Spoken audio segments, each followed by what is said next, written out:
सास और बहू की कहानी। जहर।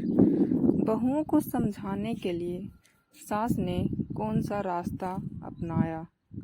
कविता की जेठानी मीना एक सप्ताह के लिए मायके रहने को गई तो उसे विदा करने के लिए सास कमरे से बाहर ही नहीं निकली। मुझे तो बहुत डर लग रहा है भाभी जी, आपका साथ और सहारा नहीं होगा तो कैसे बचाऊंगी मैं इनसे अपनी जान। सिर्फ 4 महीने पहले इस घर में बहू बनकर आई कविता की आंखों में डर और चिंता के भाव साफ नजर आ रहे थे। वे चुभने या बेइज्जत करने वाली कोई भी बात कहे, तुम उस पर ध्यान ना देकर चुप ही रहना। कविता, झगड़ा करके तुम उनसे कभी जीत नहीं सकोगी। मीना ने उसे प्यार से समझाया। भाभी, अगर सामने वाला तुम्हारी बेइज्जती करता ही चला जाए तो कोई कब तक चुप रहेगा। उस स्थिति में तुम वह करना जो मैं करती हूँ। जब तंग आ कर तुम जवाब देने को मजबूर हो जाओ तो गुस्से से पागल हो इतनी जोर से चिल्लाने का अभिनय करना कि सासू जी की सिट्टी पिट्टी गुम हो जाए। उन्हें चुप करने का यही तरीका है कि उनसे ज़्यादा जोर से गुर्राओ। अगर उनके सामने रोने धोने की गलती करोगी तो वे तुम पर पूरी तरह हावी हो जाएंगी। कविता अपनी देवरानी को ऐसी कई सलाहें देकर मीना अपने बेटे के साथ स्कूटर में बैठकर बस अड्डा चली गई। कविता अंदर आकर दोपहर के भोजन की तैयारी करने रसोई में घुसी ही थी कि उसकी सास आरती वहीं पहुंच गई। उफ, इस मीना जैसे बददिमाग और लड़ाकी बहू किसी दुश्मन को भी ना मिले। अब सप्ताह भर तो चैन से कटेगा। आरती ने अपनी छोटी बहू से बातें करनी शुरू कर दी। आरती लगातार मीना की बुराइयां करती रही। बहुत सी पुरानी घटनाओं की यादों को दोहराते हुए उन्होंने उसके खिलाफ जहर उगलना जारी रखा। कविता ने जब चुप रहकर वार्तालाप में कोई हिस्सा नहीं लिया तो आरती नाराज होकर बोल पड़ी। अब तू क्यों गूंगी हो गई है बहू? मुंह फुलाकर घूमने वाले लोग मुझे जरा भी अच्छे नहीं लगते हैं। आप बोल कर अपना मन हल्का कर लो। मम्मी, मेरे मन में भाभी के लिए कोई शिकायत है ही नहीं, तो मैं क्या बोलूं? कविता का यह जवाब सुनकर आरती चिढ़ उठी थी। आरती वैसे कविता के घर वालों को कुछ ज़्यादा भाव देती थी। उसके माता पिता की जाति उनसे ऊंची भी थी और वे सब इंग्लिश मीडियम के पढ़े थे, जबकि अरुण और उसका बड़ा भाई हिंदी मीडियम स्कूल से था। फिर भी कविता और उसके घर वाले आरती को पूरा सम्मान देते थे। आरती को एहसास था कि जरा सी जाति ऊंची हुई नहीं या बच्चे अंग्रेजी मीडियम में गए नहीं, उनकी नाक ऊंची हो जाती है। आटा गूंथने का काम बीच में रोककर वे उसे तीखी आवाज में सुनाने लगी। अपनी जेठानी के नक्शे कदम पर चलकर इस घर की सुख शांति को और ज़्यादा बिगाड़ने में सहयोग मत दो बहू। अगर बड़ी की इज्जत नहीं करोगी तो तुम भी कभी सुखी नहीं रह पाओगी। अपनी जेठानी की नसीहत को याद कर कविता ने कोई प्रतिक्रिया जाहिर करना मुनासिब नहीं समझ और सब्जी काटने के काम में लग गई। अकेले ही बोलते हुए आरती आजकल की बहुओं को देर तक भला बुरा कहती रही। भाभी होती तो 1 मिनट में इन्हें दोगुना ज़्यादा बातें सुनाकर चुप कर देती। पूरे 7 दिन में अकेले कैसे झेलूंगी इन्हें? ऐसे विचारों में उलझ कविता चुप रहकर अपना खून फूंकती रही। कविता ने जब तक आलू गोभी की सब्जी तैयार करी तब तक आरती ने पराठे सेक डाले। उसने अपनी सास के साथ खाना ना खाने के लिए भूख ना होने का बहाना बनाया, पर आरती ने बड़े हक से दोनों का खाना इकट्ठा परोस लिया था। खाना खाते हुए आरती ने कविता के मायके वालों को वार्तालाप का विषय बनाया। वे उनके बारे में हल्की फुल्की बातें कर रही थी। थोड़ी ही देर में कविता अपनी नाराजगी भुला उनके साथ खुलकर हंसने बोलने लगी। भोजन समाप्त कर वह आराम करने के लिए अपने कमरे में आकर लेट गई। आंख लगने से पहले एक बात सोचकर उसके होठों पर व्यंग भरी मुस्कान उभरी थी कि मुझे अपनी तरफ करने को वे आज कितना मीठा बोल रही थी। लेकिन उनकी सारी चालाकी बेकार जाएगी, क्योंकि असल में तो उनके मन में अपनी दोनों बहुओं के लिए इज्जत और प्यार है ही नहीं। शाम को आरती ने कविता के लिए स्विगी से गर्म समोसे और चाय मंगवाई। आरती ने अपने मोबाइल पर सब ऐप डाउनलोड कर रखे थे और बेटे के कार्ड से कनेक्ट थे, इसलिए पेमेंट की कोई दिक्कत तो थी नहीं।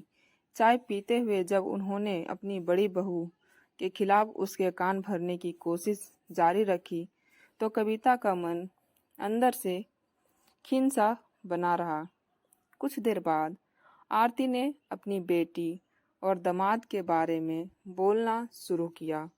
आजकल मनोज ज़्यादा पीने लगा है और पीकर अंजू से झगड़ा भी बहुत करता है। मैं सोच रही हूँ कि परसों उन्हें डिनर पर बुला लूँ। अरुण और तुमसे मनोज की अच्छी पड़ती है। तुम दोनों उसे समझाना कि वह शराब कम पिया करे। अपनी बेटी के बारे में बात करते हुए तेज तर्रार आरती असहाय और दुखी सी नजर आ रही थी। जितनी फिक्र इन्हें अपनी बेटी की है, उतनी अपनी बहुओं की क्यों नहीं करती। तेज माँ की तेज बेटी दुख तो पाएगी ही। ऐसी बातें सोचते हुए कविता ने अपने आप को जब ज़्यादा खुश महसूस नहीं किया तो मन ही मन उसे हैरानी हुई। अंजू दीदी अगर अपना गुस्सा कुछ कम कर ले तो जीजा जी के ऊपर बदलने के लिए दबाव बनाना आसान हो जाएगा। मम्मी, कविता के मुंह से निकले इस वाक्य के साथ सास बहू के बीच अंजू के घर परिवार की सुख शांति को लेकर लंबा वार्तालाप शुरू हो गया। उस रात सोने से पहले कविता को शादी के बाद गुजरे 4 महीनों में पहली बार यह एहसास हुआ कि उसकी कठोर और निर्दयी नजर आने वाली सास अपनी बेटी के दुख में दुखी होकर आंसू भी बहा सकती है। उस शाम पहली बार उसने खुद को अपनी सास के काफ़ी नज़दीक भी महसूस किया। सास बहू के संबंधों में अगले दिन से लगातार सुधार होने लगा। अपने पति, जेठ और ससुर को ऑफिस भेजने के बाद कविता ने आराम से अपनी सास के साथ बैठकर नाश्ता किया। एक के बजाय दोनों ने 2 बार चाय पीने का लुत्फ उठाया। फिर कपड़े धोने की मशीन लगाने का काम दोनों ने इकट्ठे किया। दोपहर के खाने में आरती ने अपनी बहू को गोभी के पराठे बनाने सिखाए। खाना दोनों ने सीरियल देखते हुए खाया। खाना खाने के बाद कविता सोफे पर और आरती तख्त पर आराम करने को ड्राइंग रूम में ही लेट गई। दोनों में से किसी का भी मन अपने कमरे में जाकर बंद होने को नहीं था। शाम को दोनों सब्जी खरीदने साथ साथ रिलायंस फ्रेश गई। आरती ने अच्छी और सस्ती सब्जियां खरीदने की कला सिखाते हुए लंबा सा लेक्चर उसे दिया, पर कविता को उनकी बातें उस शाम बुरी नहीं लगी। उस रात सास बहू को घुल मिलकर बातें करते देख कविता के पति अरुण ने उसे छेड़ा भी। माँ ने तुम्हें ऐसा क्या लालच दिया है जो इतना मीठा बोलने लगी हो तुम उनसे? यह चमत्कार कैसे संभव हो रहा है मैडम? इसमें कोई चमत्कार वाली बात नहीं है जनाब। मुझे अपनी तरफ करने को आपकी माताजी मुंह में गुड़ रखकर मुझसे बोल रही है। मीना भाभी को अलग थलग कर देने के लिए उनकी तरफ से यह सारा नाटक चल रहा है। कविता ने शरारती अंदाज में मुस्कुराते हुए अरुण को जानकारी दी।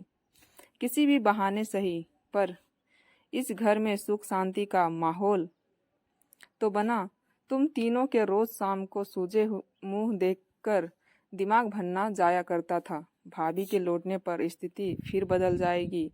सरकार सास बहू को प्यार से आपस में हंसते बोलते देखने का मजा बस कुछ दिनों तक ही और ले सकते हैं आप इस घर में। अपने इस मजाक पर कविता खुद ही ठहाका मारकर हंसी तो अरुण बुरा सा मुंह बनाकर बस जरा सा मुस्कुराया। अगले दिन शाम को अंजू और मनोज के साथ सबका समय बड़ा अच्छा गुजरा। आरती अपनी छोटी बहू की तारीफ करने का कोई मौका नहीं चुकी थी। ननद भाभी पहली बार खुलकर खूब हंसी बोली। माँ बेटी दोनों ने कविता का काम में पूरा हाथ बटाया। अगले दिन आरती ने कविता के साथ एक सहेली की तरह गपशप करी। उन्होंने अपनी सास के बारे में बहुत सी कहानियां उसे सुनाई। अपनी सास के सामने में जोर से सांस भी नहीं ले सकती थी। बहू सुबह 4 बजे उठकर हाथ से नल की 20 बाल्टी पानी भरना पड़ता था। फिर नहा धोकर पूरे 8 आदमियों का नाश्ता और खाना बनाना होता है। घर का काम देर रात को खत्म होता। तारीफ के शब्द सुनने की बात तो दूर रही, घर के छोटे बड़े मुझ पर हाथ उठाने से भी परहेज नहीं करते थे। वे लोग तब हाल ही में गांव से कस्बे में आए थे और आरती की सास यानी अरुण के दादा दादी रीति रिवाज मानो संदूक में पैक करके लाए हो। आरती को एडजस्ट करने में बहुत समय लगा था। आरती ये बातें इस अंदाज में सुना रही थी मानो अपने ससुराल वालों की बढ़ाई कर रही हो। कविता ने भी शादी से पहले अपनी जिंदगी में घटी कई दिलचस्प घटनाएं उन्हें सुनाई। इसमें कई शक नहीं कि सास और बहू इस एक सप्ताह में एक दूसरे के काफी करीब आ गई थी। मीना की वापसी होने से एक दिन पहले आरती ने कविता को अकेले में अपने पास बैठाकर बड़े प्यार से समझाया।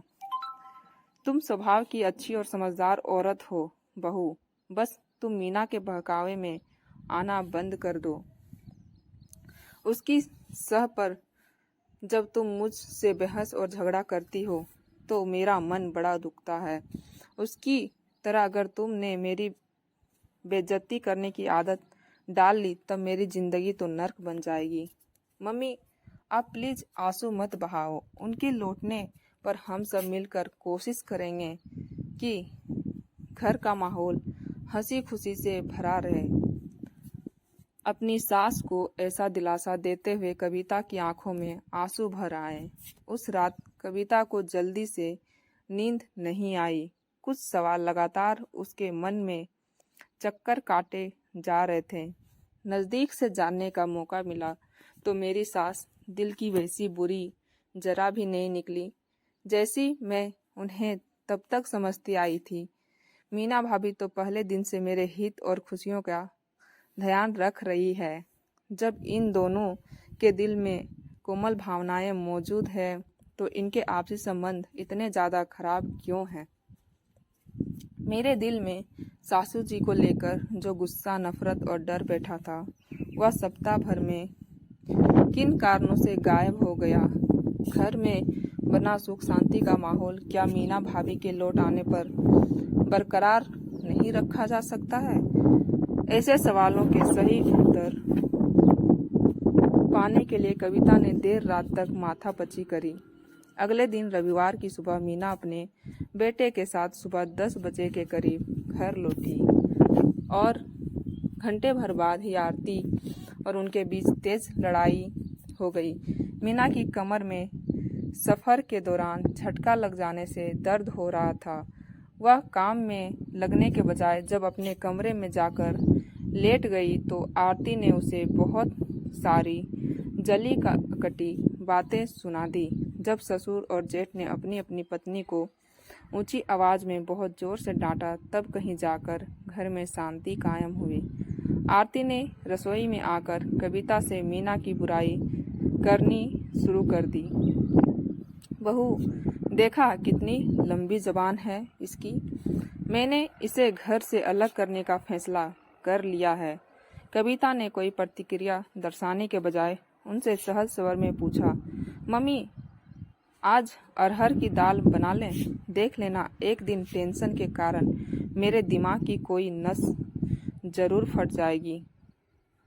आप इस पतीले में दाल निकालो, तब तक मैं दही जमा देती हूँ। आरती ने एक बार को तो उसे गुस्से से घूरा, पर फिर कड़वे शब्द मुंह से निकाले बिना डब्बे से दाल निकालने के काम में लग गई।